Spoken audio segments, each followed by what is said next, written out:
Hey guys, welcome to study fight. आप सभी का हार्दिक स्वागत है इस सेशन में। आज हम बहुत इंपॉर्टेंट क्वेश्चंस करने वाले हैं। आज की जो हमारी क्लास रहेगी अरिथमेटिक क्वेश्चंस पर बेस्ड रहेगी, तो सभी जल्दी से आ जाइए, फटाफट से आ जाइए, फिर शुरुआत करते हैं इस सेशन की। आईबीपीएस पीओ प्रीलिम का डे 9 है ये। इससे पहले हम 8 क्लासेस कर चुके हैं और आज कुछ और उम्दा क्वेश्चंस को सॉल्व करेंगे।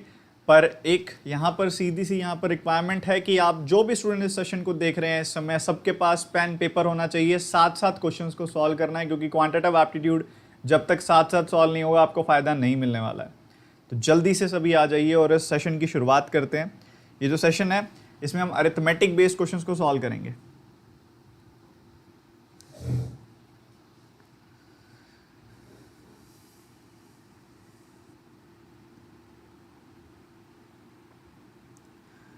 तो सभी को गुड मॉर्निंग, नमस्कार।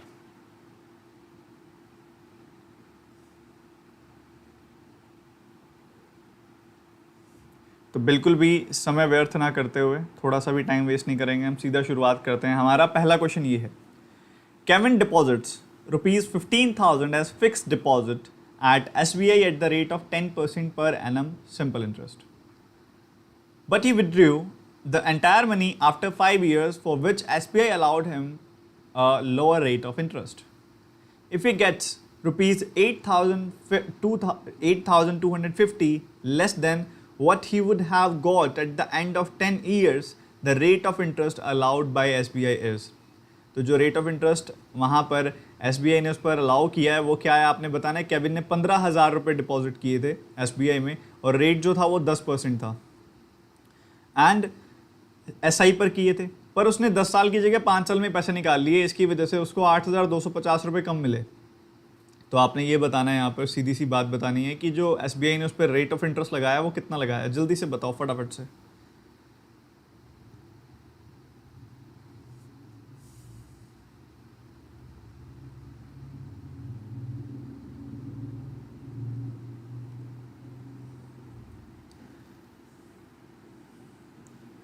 जल्दी से सॉल्व कीजिए सभी के सभी। कुछ सेकंड्स का पॉज रखेंगे बस, क्योंकि इंटरेस्टिंग क्वेश्चन है, सभी को यहाँ पर सॉल्व करना चाहिए। हिंदी मीडियम स्टूडेंट्स के लिए भी यहाँ पर मैंने लिखा है ये।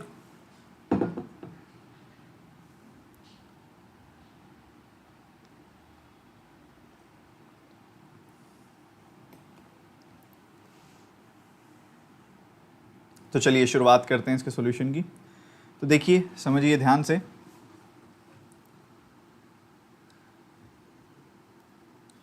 कि यहाँ पर केविन ने 15,000 रुपये डिपॉजिट किए हैं, 15,000 रुपीज़। बहुत आराम से समझाने वाला हूँ, ध्यान से सुनना सभी के सभी। केविन ने कितना पैसा डिपॉजिट किया? 15,000 रुपये। और उसने जो ये पैसा था एज प्रॉमिस्ड 10 साल बाद निकलवाना था, और SBI ने इस वजह से उसको 10% ऑफर किया था कि भाई 10% रेट के हिसाब से आपको इंटरेस्ट दिया जाएगा। अगर 10 सालों तक यहाँ पर 10% रेट के हिसाब से अगर पैसा मिलता तो 100% पैसा मिल जाता। देखो 10% एक साल में, 10 सालों में यहाँ पर 100% हो जाएगा, तो उसको इंटरेस्ट मिलता वो 100% मिलता, यानी कि 15 के 15,000 रुपये उसको मिलने वाले थे। 15 के 15,000 रुपये उसको मिलने वाले थे, यानी कि 30,000 रुपये मिलने वाले थे उसको। या 30,000 की ज़रूरत नहीं है यहाँ पर बात करने की, सिर्फ हमारे लिए इतना ही सफिशिएंट है कि उसको 15,000 रुपये मिलने वाले थे। यहाँ पर 15,000 मिलने वाले थे, मिले कितने सर? 8,250 रुपये कम मिले। 15,000 में से 8,000 कम किया, 7,000 रह गया। 7,000 में से 250 और कम कर दो, 6750, 6750। इतना पैसा मिला है इसको। इतना पैसा मिला है कितने पर? इतना पैसा इसको कितने पर मिला है सर? 15,000 पर मिला है। 15,000 पर इतना इंटरेस्ट मिला है, तो ये इंटरेस्ट कितना हो गया सर? अगर मैं यहाँ पर इसे देखूँ कि ये कितना इंटरेस्ट हो गया, तो सर आपको यहाँ दिख रहा है कि 10%, अगर मैं यहाँ देखूँ 50% कितना होता है 15,000 का? 7,500 होता है। और उसमें से देखा जाए तो 750 ही कम किया हुआ है। सर मैं 6750 को क्या लिख सकता हूँ? 6750 को मैं 7,500 7,500 माइनस 750 लिख सकता हूँ ना। मतलब मैं इसको 50% माइनस 5% लिख सकता हूँ ना। तो मतलब मुझे इस चीज़ की श्योरिटी है यहाँ पर कि ये 45% है। 6,750 15,000 का यहाँ पर 45% इसकी मुझे श्योरिटी है। मतलब उसको 5 सालों में 45% इंटरेस्ट मिला है। 5 सालों में अगर उसको 45% इंटरेस्ट मिला है तो एक साल में कितना हो गया सर? 5 सालों में 45% तो एक साल में 9% हो गया। 45 को 5 से डिवाइड ही करना है आपने तो बस, तो उसको 9% इंटरेस्ट मिल गया यहाँ पर, 9%। जिसको समझ नहीं आया एक बार क्विक दोबारा से बताता हूँ मैं, फटाफट से एक बार रिवाइज भी हो जाएगा थोड़ा सा अलग तरीके से। देखो सिंपल सी बात है, 15,000 रुपये उसने इन्वेस्ट किए और एसबीआई ने उसको प्रॉमिस किया कि 10 साल तक पैसा अगर हमारे पास रखोगे आप तो 10% के हिसाब से आपको इंटरेस्ट दिया जाएगा। 10% इंटरेस्ट मिलेगा 10 सालों तक, तो ये प्रॉमिस हो गया था कि 100% इंटरेस्ट मिल जाएगा। मतलब सीधी सी बात है, अगर 15,000 उसने डिपॉजिट किए हैं तो उसको 15,000 ही इंटरेस्ट मिल जाएगा। अगर 15,000 ही इंटरेस्ट मिल जाएगा पर उसको मिला है 8,250 कम, लेस मिला है। 8,250 लेस करोगे आप 15,000 में से तो कितना बच गया सर? आपने 8,000 कम किया तो 7,000 बच गया, और 250 और कम कर दो तो 6,750 बच जाएगा। इतना इंटरेस्ट मिला। अब 6,750 जो है 15,000 का कितना परसेंटेज है? मुझे पता है इसके आधे के आसपास है, आधा लेकर गया मैं। 15,000 का आधा 7,500, और उसमें से मुझे 750 और कम करना पड़ेगा, तब जाकर मुझे 6,750 मिलेगा। तो मतलब सीधी सी बात है 50% माइनस 5% करना है मुझे। मतलब इसको नेट जो इंटरेस्ट मिला है वो 45% का इंटरेस्ट मिला है। इसको यहाँ पर 45% का इंटरेस्ट मिला है। 45% 5 सालों में मिला है तो एक साल में कितना मिला? 9%। 9% इसका रेट ऑफ इंटरेस्ट हो गया, जो इस हिसाब से हमारे पास यहाँ पर होना चाहिए। 9% आंसर आ गया इस क्वेश्चन का, सी ऑप्शन। आई थिंक अब सभी को क्लियर हो गया होगा। अगर फिर भी थोड़ा सा भी डाउट आपके पास हो तो जब वीडियो आपके पास अवेलेबल होगी एक बार सेशन को दोबारा देखिएगा। Next question, Thomas fixes the rate of interest 5% per annum for first 3 years. For the next 4 years, rate is 6% per annum. For the period beyond 7 years, 7.5% per annum, and he lent 1,800 rupees for 11 years. Find the total interest earned by him. जल्दी से बताइए, फटाफट से सभी बताइए इधर हमारा क्या आंसर होने वाला है। बिल्कुल भी टाइम नहीं वेस्ट करना, जल्दी से आपने बताना है।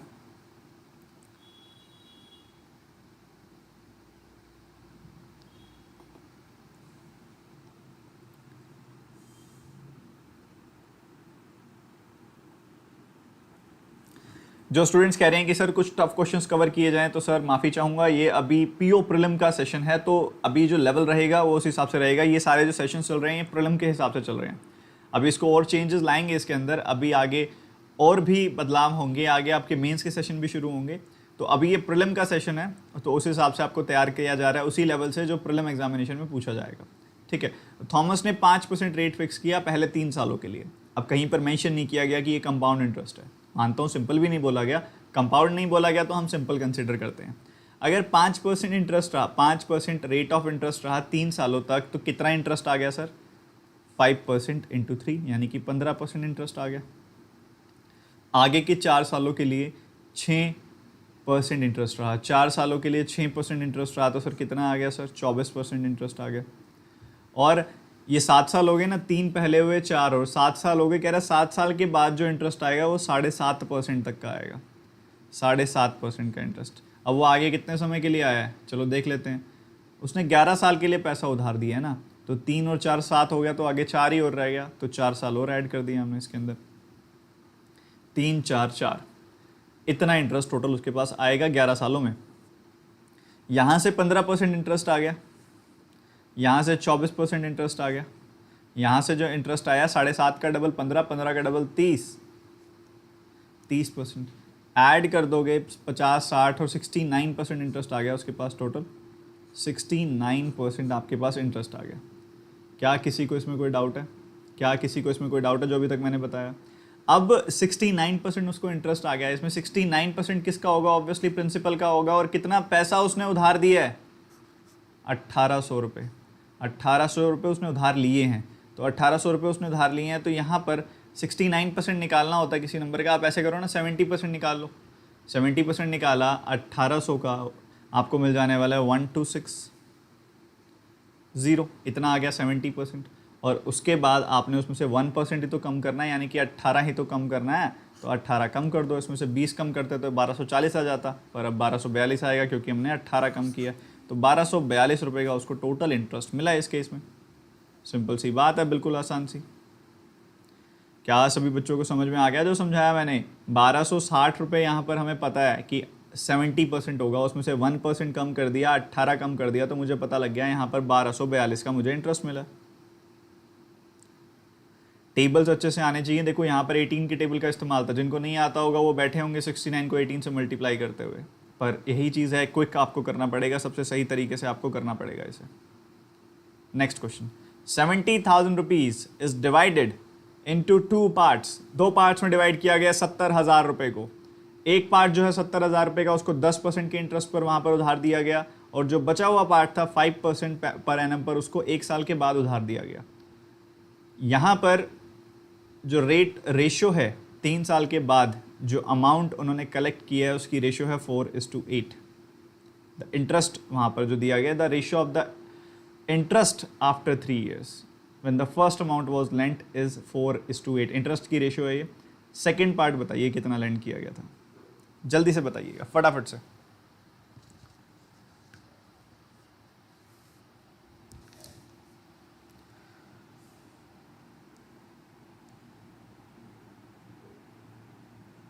सत्तर हज़ार को 2 भागों में यहाँ डिस्ट्रीब्यूट किया गया, 70,000 को 2 पार्ट्स में डिस्ट्रीब्यूट किया गया यहाँ पर। जल्दी से आपने बताना है यहाँ पर क्या आंसर होगा।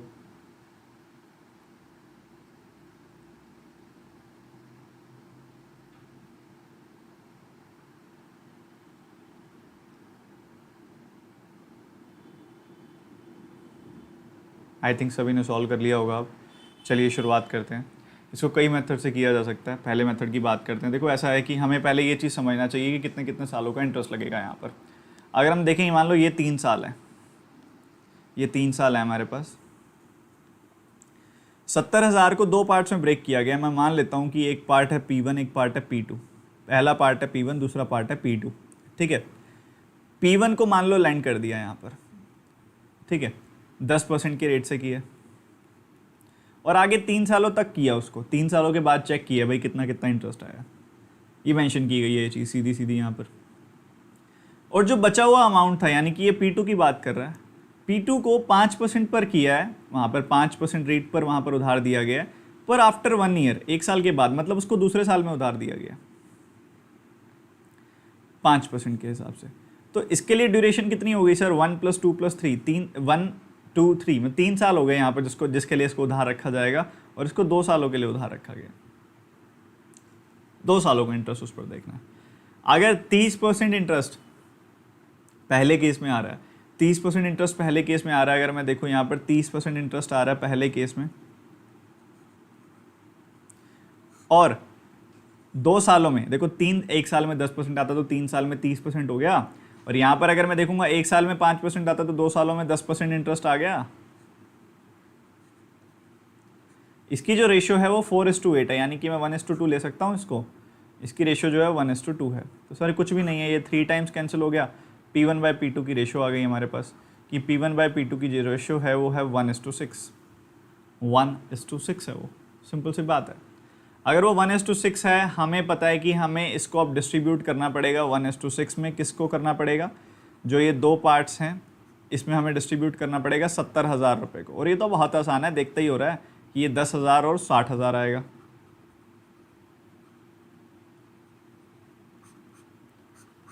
दस हज़ार और 60,000 आएगा, ये तो हमें देखते ही पता लग रहा है यहाँ पर।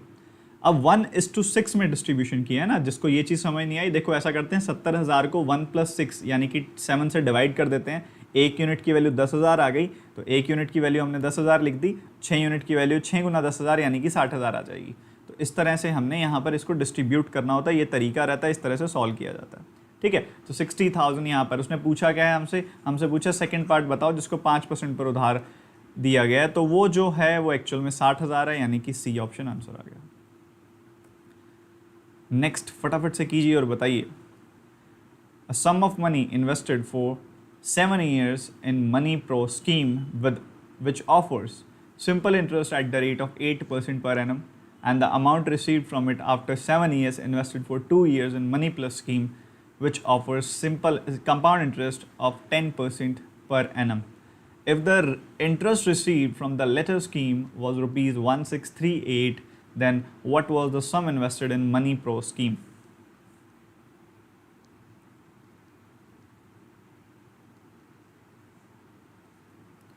जल्दी से सभी बताइए क्या आंसर रहेगा।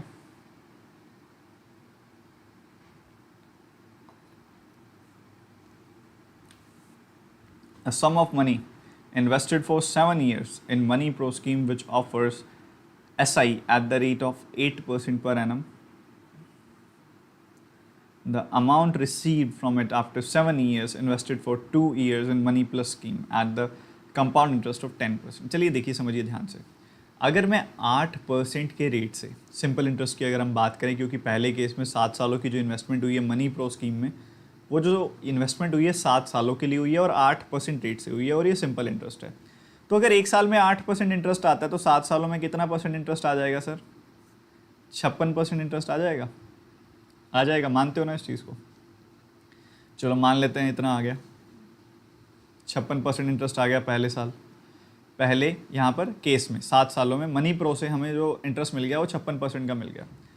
उसके बाद इन्वेस्टमेंट हुई है दूसरी स्कीम में जो कि मनी प्लस स्कीम है, और वहाँ पर जो इंटरेस्ट आता है वो कंपाउंड इंटरेस्ट आता है। वहाँ 2 सालों की इन्वेस्टमेंट हुई है 10% रेट से। अगर 2 सालों की इन्वेस्टमेंट होगी तो x प्लस वाई बाई 100, उससे हम 21% बता सकते हैं ना कि 10% रेट से अगर यहाँ पर इन्वेस्टमेंट होगी तो 21% इंटरेस्ट आएगा। सोचने की ज़रूरत तो नहीं है, ये चीज़ तो आपको याद ही होनी चाहिए वैसे भी। तो यहाँ पर जब मनी प्लस में इन्वेस्टमेंट होगी तो 21% इंटरेस्ट आएगा, इसकी हमको श्योरिटी है ना? श्योरिटी, कोई भी दिक्कत तो नहीं है इसमें। चलो ये चीज़ अब हमको समझ आ गई। अब मूव करते हैं हमारे मेन सॉल्यूशन की तरफ। अब हमको पता नहीं है नंबर्स क्या क्या हैं, हमको बस छोटा सा पता है कि यहाँ पर जो इस पर्टिकुलर केस में जो इंटरेस्ट आएगा ना वो कितना होगा, 1638 रुपये होगा। हम क्या करेंगे, कोई नंबर मान लेते हैं कि 100 की इन्वेस्टमेंट हुई है, मान लेते हैं 1000 की इन्वेस्टमेंट हुई है। यहाँ के लिए नंबर मानना है हमने एक। अब अगर मैं मान लूँ 100 की इन्वेस्टमेंट हुई है तो देखो कोई फ़ायदा नहीं है, 156 आ जाएगा। 156 का 21% निकालना महाभारत है, डेसिमल में चला जाएगा वो। 1000 मानेंगे तब भी डेसिमल में जाएगा, क्योंकि बाद में पता है 21% निकालूंगा तो 1% निकालते हुए तब 1000 में डेसिमल में जाएगा। तो मैं ऐसे कर लेता हूँ, 10,000 मान लेता हूँ, मुझे क्या फ़र्क पड़ता है, नंबर्स तो मैंने मान लिए। तो अपनी सहूलियत के हिसाब से मान लिया ताकि डेसिमल में ना जाए और जल्दी से हो जाए। 10,000 रुपये मैंने मान लिया कि इन्वेस्ट किए थे, मैंने एज्यूम कर लिया। और ये नंबर जो है ऑब्वियसली यूनिट्स में होगा, क्योंकि बाद में हमने बदलाव करने हैं इसके अंदर, इसको यूनिट और रुपीज़ में कंपेयर करना है। 10,000 यूनिट्स मान लो हमने इन्वेस्ट कर दिए, 56% का इंटरेस्ट आ गया। तो कितना इंटरेस्ट आ गया सर? 10,000 का 56% कितना होता है? 5,600। 5,600 का इंटरेस्ट आ गया तो 15,600 रुपये मेरे पास आ चुके हैं स्कीम से। उसने क्लियरली मेंशन की है कि जितना पैसा, जितना अमाउंट मुझे मिला है इस 7 सालों में, यानी कि 15,600 रुपये, मैंने उसको आगे इन्वेस्ट कर दिया 21% के रेट से। सर 15,600 का 21% कितना होगा ये मुझे बताना। अगर 10% देखूँ तो 1,560, 20% देखूंगा तो 3,120, 3,120 में 156 ऐड कर दूंगा तो मुझे 3,120 आ गया मेरे पास 20%। 1% मुझे पता है कि इसका 156 होगा, ऐड कर दूंगा तो 3276 आ जाएगा। 3276 आ गया, मतलब यहाँ पर जो मुझे प्रॉफिट मिलेगा 3276 का मिलेगा, 3276 यूनिट्स का। पर ये तो कह रहा है कि मनी प्लस स्कीम जो है, बाद वाली जो स्कीम है, उसमें जो प्रॉफिट मिला वो 1638 रुपये का मिला है। तो मतलब क्या हुआ इसका, 3276, 3276, 3276 यूनिट्स जो हैं वो बराबर हैं 1638 रुपये के। तो ये दिख ही रहा है यहाँ पर, ये हाफ टाइम्स हो गया सीधा।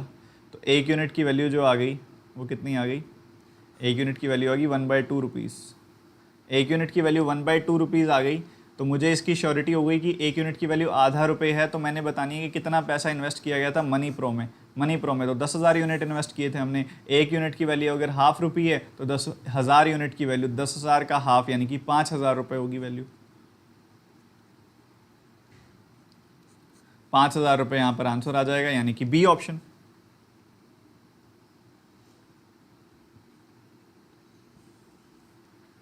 नेक्स्ट क्वेश्चन, ये काफ़ी इंटरेस्टिंग क्वेश्चन है, देखते हैं आप में से कितने लोग सॉल्व कर पाते हैं।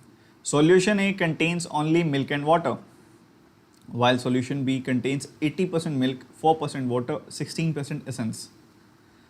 If both the mixtures are mixed to get a new mixture where the concentration is 74% milk, 16% water, 10% essence, find the ratio in which solution A and solution B is mixed to get the new mixture.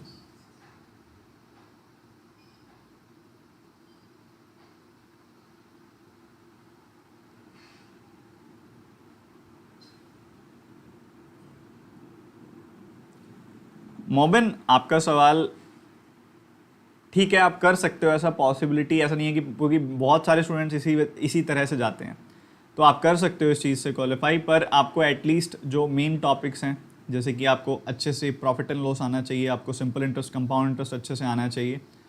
इसके साथ ही जो और important topics हैं जैसे कि percentage, जिनका overall इस्तेमाल होता ही है, और डीआईज उन्हीं पर बेस्ड रहेंगी, तो आप तैयारी कर सकते हो उस पॉइंट पर कि हाँ, पर ये चीज़ है कि अगर यहाँ पर आप थोड़े से लूप्स छोड़ रहे हो तो वो कंपनसेट आपको और जगह करने पड़ेंगे। रीजनिंग में एक्स्ट्रा ऑर्डिनरी परफॉर्म करना पड़ेगा, जनरल अवेयरनेस में अच्छे से काम करना पड़ेगा, वहाँ पर आप छोटा सा भी रिस्क नहीं ले सकते। आपको पिछले 4 महीनों का एटलीस्ट 5-6 टाइम्स रिवाइज, और उससे पहले के 2 महीनों का और डिटेल, और उससे पहले के 2 महीनों का एटलीस्ट 2-3 महीने 2-3 बार रिवाइज करना पड़ेगा। पिछले मतलब 4 महीनों का परफेक्टली 5-6 बार कीजिए, और जो उससे पहले के 2 महीने हैं उसको एटलीस्ट 2 बार कीजिए आप रिवाइज, क्योंकि ये इंपॉर्टेंट है। क्योंकि अगर आप कहीं भी किसी सेक्शन में थोड़ा लूप छोड़कर जा रहे हैं तो बाकी जगह से उसको कंपनसेट कीजिए। अब ये क्वेश्चन थोड़ा सा इंटरेस्टिंग क्यों है, क्योंकि भाई ऐसा लगता है कि अधूरा सा क्वेश्चन है। क्यों? क्योंकि इसने सॉल्यूशन ए में तो बताया नहीं कि मिल्क वाटर कितना है, और इसने सॉल्यूशन बी में बता दिया, दोनों को मिक्स कर दिया, चलो तीसरी चीज़ बता दी। हमसे पूछ रहे हैं कि किस रेशो में मिक्स किया है, तो हम कैसे बताएंगे सर ये? हमको अगर बेसिक भी एलिगेशन आता है तो हमको ये तो पता होना चाहिए ना कि सॉल्यूशन ए में मिल्क और वाटर कितना है। एक चीज़ ही बता देते मिल्क या वाटर कितना है। सर ध्यान से चीज़ देखो, उन्होंने बता दी है, उन्होंने एक चीज़ बता दी है, हमको उसने मिल्क नहीं बताया कितना है, हमको उसने वाटर नहीं बताया कितना है, ये दोनों चीज़ें नहीं बताई, पर हमको उसने ये बता दिया कि इसेंस कितनी है। उसने हमको बता दिया कि इसेंस कितनी है, इसेंस है 0%। इसने हमको एक कंफर्मेशन दे दी कि ओनली मिल्क एंड वाटर है, मतलब एसेंस है ही नहीं उसके अंदर, एसेंस है ही नहीं उसके अंदर, तो इसका मतलब है कि 0% एसेंस है। इसका इस्तेमाल करते हुए हम इसको सॉल्व कर सकते हैं। तो एसेंस की बात की जाए, क्योंकि ऑब्वियसली एक ही चीज़ कंसीडर करनी होती है, हमने सब तो कंसीडर करना नहीं होता। 0% एसेंस है, यहाँ पर जिसके साथ इसको मिक्स किया उसमें 16% एसेंस है, और जो हमारा मिक्सचर बन गया उसके अंदर 10% एसेंस है, और हमने सब्ट्रैक्ट कर दिया, यहाँ पर 6% आ गया, हमने सब्ट्रैक्ट कर दिया, यहाँ पर 10% आ गया, इसको कर दिया कैंसिल, ये रेशो आ गई 3:5। तो हमने इन दोनों मिक्सचर्स को 3:5 में मिक्स किया, यानी कि सेकंड ऑप्शन आंसर आ गया। Next question, if the ratio of market price to cost price is 10:6, ratio of discount to that of loss is 8:2, find the discount percentage। इधर ये क्वेश्चन सही तरीके से वही बच्चा कर पाएगा जिसके कॉन्सेप्ट सही होंगे, नहीं तो फिर वही बात है एक्स वाई जेड इन्हीं में उलझ के रह जाओगे इस क्वेश्चन में।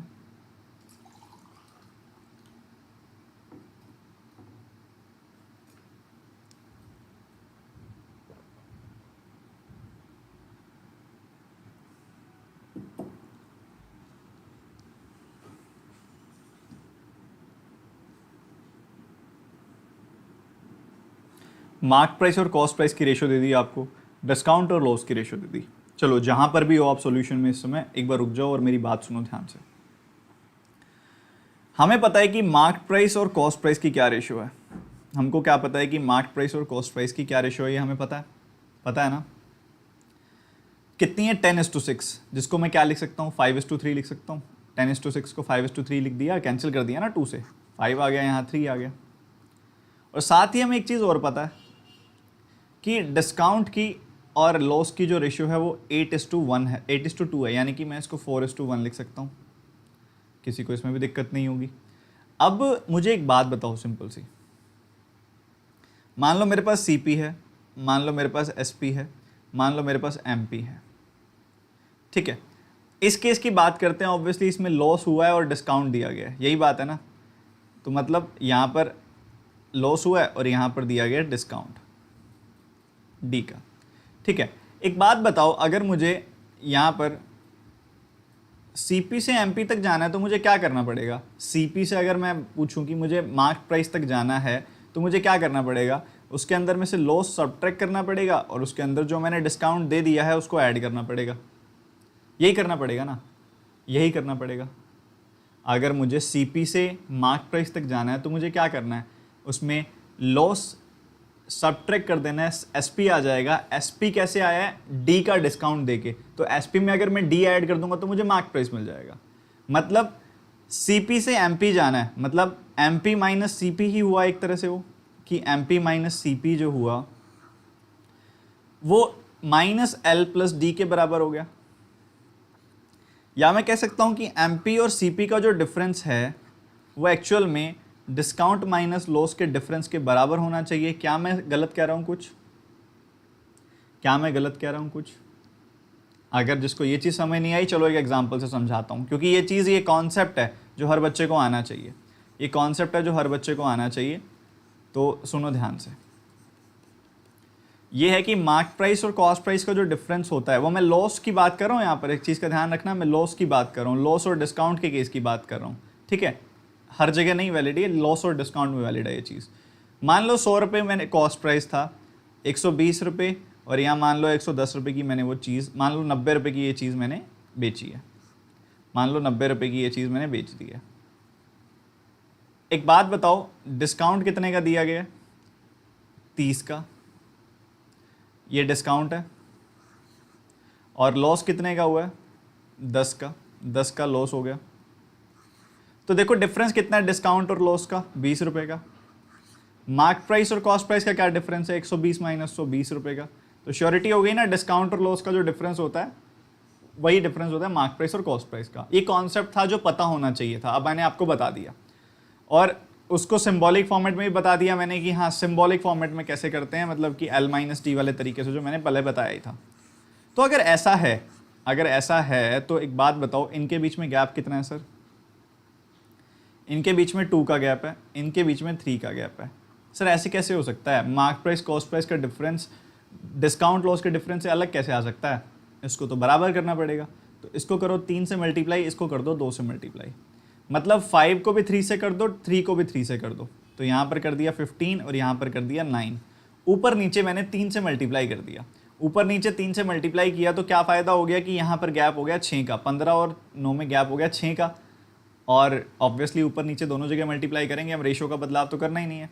और यहाँ पर अगर मैं 2 से मल्टीप्लाई करूँगा तो ये 8 और 2 आ गया, ठीक है? ये 8 और 2 आ गया। यहाँ पर भी गैप हो गया 6 का, यहाँ पर भी जो गैप हो गया वो 6 का हो गया। अब मेरे पास सब रेडी है। वैसे ये जो अब चीज़ बताई है ना मैंने, ये डायरेक्ट करनी चाहिए थी आपको, जो पहले वो डिटेल समझाई है ना, वो सिर्फ इस कॉन्सेप्ट को समझाने के लिए है। तो यहाँ पर अगर आप देखोगे सीपी, एसपी और एमपी की अगर मैं बात करूँ, तो मुझे पता है कि सीपी तो 9 यूनिट है, उस पर 2 का लॉस हो गया। 2 का लॉस हो गया मतलब मैंने 7 में वो चीज़ बेची है।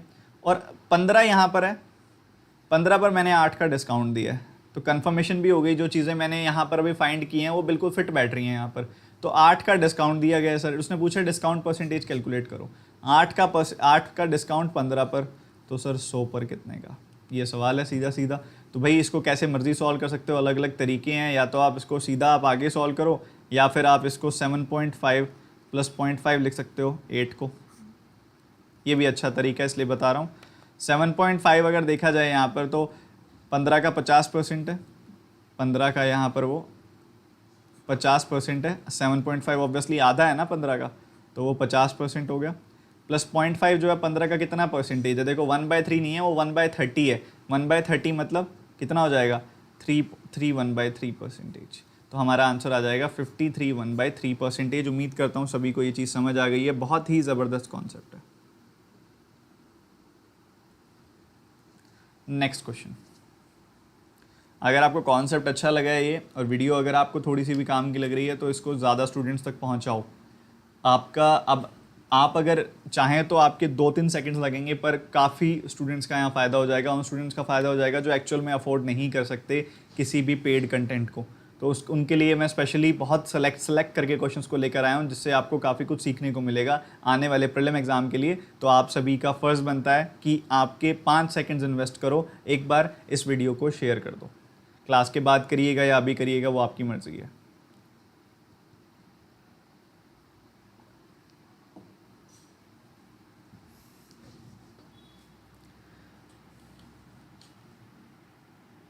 देखिए 40 पेन बेचे गए हैं 68 रुपये के, और 40 पेन जो 68 रुपये के बेचे गए हैं, इसमें लॉस हो गया 25% का।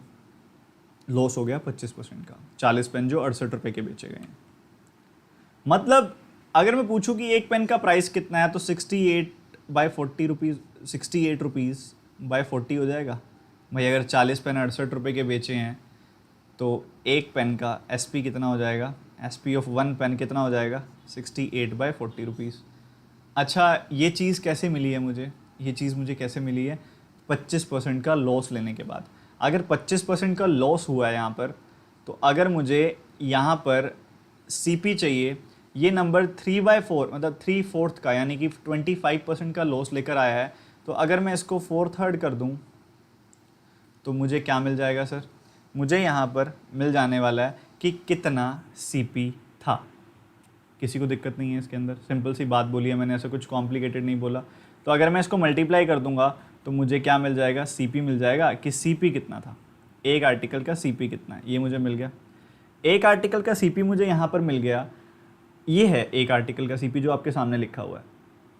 उसके बाद उनका कहना है कि अब हमने इसको 12.5% के प्रॉफिट पर बेचना है। 12.5% की फ्रैक्शन होती है 1/8। अगर मैं बात करूं कि अगर 1/8 का प्रॉफिट लेना है तो एक्चुअल में मुझे 9/8 का बेचना पड़ेगा, उस चीज़ को 9/8 का बेचना पड़ेगा। तो मतलब मुझे इसको 9/8 से मल्टीप्लाई करना पड़ेगा, 9/8 से मल्टीप्लाई करना पड़ेगा। समझते हो इस चीज़ को? अब ये सारी चीज़ें हमारे पास आ चुकी हैं सिंपल सी। ये हमें एक पेन का कॉस्ट प्राइस रखना पड़ेगा, एक पेन का कॉस्ट प्राइस इतना रखेंगे ना, तब जाकर हमें यहाँ पर 12.5% का प्रॉफिट होगा। अब हमने ये बताने कि रुपये का कितने पेन बेच कर होगा वो बात अलग है। पहले देखो इससे क्या निकल के आ रहा है आपके पास, तो इससे जो निकल कर आ रहा है उसको सॉल्व करो। ये 3 टाइम्स, ये 2 टाइम्स, जो भी बता रहा हूँ बहुत आराम से बता रहा हूँ ताकि सभी को समझ आए। तो ये यहाँ पर 10 आ जाएगा, ये यहाँ पर 17 आ जाएगा। तो मेरे पास आया 51 रुपीज़ बाई 20 कि एक पेन का मुझे सेलिंग प्राइस जो है, ये जो सेलिंग प्राइस आया, एक पेन का जो सेलिंग प्राइस है मुझे वो 51/20 रुपीज़ रखना पड़ेगा, तब जाकर मुझे 12.5% का प्रॉफिट होगा। तो सर कितने पेन बेचूं मैं कि मुझे 51 रुपये का फ़ायदा हो जाए? तो सर इंटू 20 करना पड़ेगा, तब 51 का यहाँ पर बेचा जाएगा। फ़ायदा नहीं 51 का सेलिंग प्राइस हो। तो यहाँ पर 51 का सेलिंग प्राइस तब होगा जब मैं इसको 20 से मल्टीप्लाई कर दूंगा। ये एक पेन का प्राइस है, अगर मैं इसको 20 से मल्टीप्लाई कर रहा हूँ तब मुझे 51 मिल रहा है। इसका मतलब तो यही है ना, मैंने 20 पेन बेचे हैं, तो यहाँ पर 20 पेन आएंगे हमारे आंसर। Next question.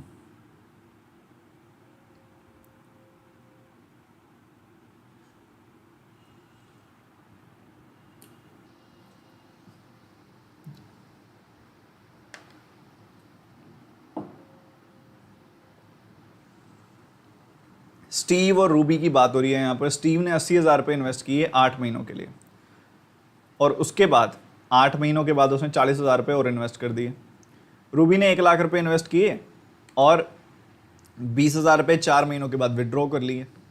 रूबी एक एक्टिव पार्टनर है और उसको 2700 रुपये की फिक्स्ड इनकम मिलती है, और स्टीव का जो प्रॉफिट शेयर रहा 1 साल का वो रहा 1,40,000 रुपये।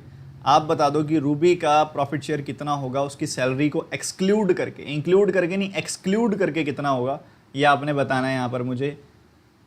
जल्दी से बताइए फटाफट से।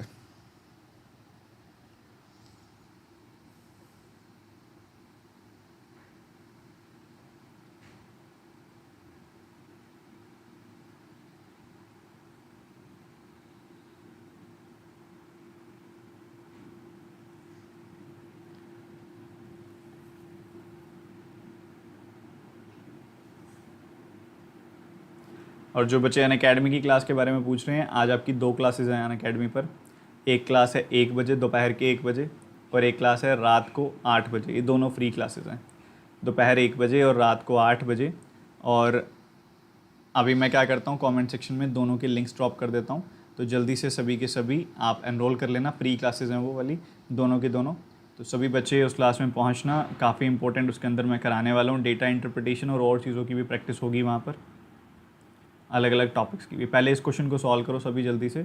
मैं कमेंट सेक्शन में फर्स्ट कमेंट में लिंक ड्रॉप कर दूंगा इसका, साथ ही डिस्क्रिप्शन में नहीं, फीड में अपलोड कर देता हूँ, या फिर नीचे टेलीग्राम ग्रुप में ज्वाइन हो जाइए, वहाँ डाल देता हूँ मैं।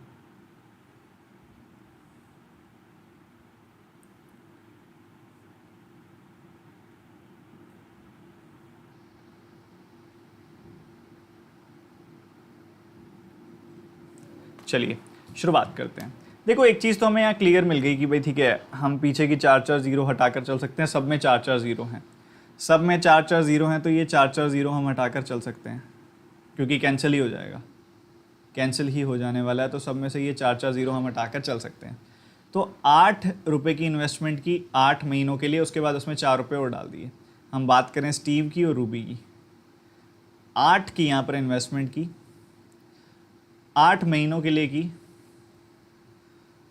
फिर जब 8 महीने हो गए, उसने क्या किए, 4 और इन्वेस्ट कर दिए, 4 रुपये और इन्वेस्ट कर दिए। पहले 8 किए थे, तो अब 8 + 4 यानी कि 12 की इन्वेस्टमेंट होगी। बात at the end of the year की हो रही है, मतलब 12 महीनों की बात हो रही है, जिसमें से अगर 8 महीने हो चुके हैं तो 4 महीने रह रहे हैं, तो यहाँ 4 लिख दिया मैंने। दूसरी तरफ अगर हम आए, ध्यान से सुनिएगा, जल्दी से ध्यान से सुनिएगा कि अगर रूबी के केस में आए, उसने पहले 1 लाख रुपए इन्वेस्ट किए थे, तो 4 0 तो हमने हटा दी ना पीछे से, तो 10 इन्वेस्ट किए थे उसने, ठीक है। और उसके बाद 4 महीनों बाद विड्रॉल कर लिया 20,000 रुपये का, यानी कि 2 यूनिट का विड्रॉल कर लिया। तो 4 महीनों के लिए तो 10 की इन्वेस्टमेंट रही, फिर 2 यूनिट का विड्रॉल कर लिया, तो अब 8 यूनिट की इन्वेस्टमेंट हो गई। 4 महीनों के बाद कितने और महीने बच गए, 12 - 4, 8 महीने और बच गए। तो इनकी आपस में आप रेशो बता दो कितनी होगी। पहले तो 4 कैंसिल कर दो, 4 कैंसिल कर दो, या और भी कैंसिल कर सकते हो इसके अंदर आप, कोई ऐसी बड़ी बात नहीं है। 4 कैंसिल कर दिया, अभी आप दोबारा से भी इसमें से आप कर सकते हैं, 2 कैंसिल कर सकते हैं। तो 2 कैंसिल करेंगे, यहाँ 6 आ गया, और यहाँ से 2 कैंसिल करेंगे तो यहाँ 5 आ गया, ये आ गया।